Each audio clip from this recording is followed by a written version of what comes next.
Format maintenant et un éclairage sur une pathologie grave transmise par les tiques. La maladie de Lyme fait actuellement l'objet d'une proposition de loi pour qu'elle soit mieux diagnostiquée. Près de 5000 personnes seraient touchées en France, des malades souvent démunis face à la formation insuffisante du personnel médical. Jamila Mimouni, Nicolas Metauer et notre bureau à Strasbourg. Regardez.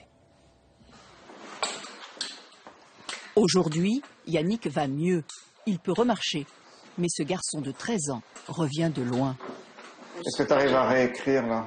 Là, ça va mieux, ça va mieux. J'écris toujours un peu de travers, mais ça va mieux. Tandis qu'avant, j'avais vraiment pas la force nécessaire rien que pour tenir un stylo. Yannick est atteint de la maladie de Lyme, une maladie transmise par une piqûre de tique, souvent lors d'une balade en forêt.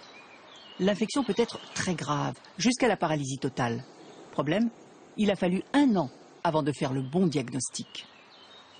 Pendant 11 mois, on a fait 4 hospitalisations dans les hôpitaux du Nord et puis sans diagnostic posé. Les médecins envisagent même une cause psychiatrique. Yannick ne comprend pas. J'étais paralysée d'ici jusque mes orteils, je savais plus rien bouger, plus rien contracter, plus aucun muscle. Mais j'arrêtais pas de leur dire, j'arrêtais pas. Que j'étais pas fou, que je savais, je sentais que c'était des vraies douleurs, un vrai problème, des douleurs organiques, un problème organique, mais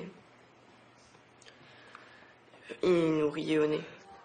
C'est finalement ce médecin, infectiologue, qui pose le bon diagnostic. Il reprend le dossier et constate que l'enfant a eu au début de sa maladie une tache rouge sur la peau, caractéristique de la maladie de Lyme.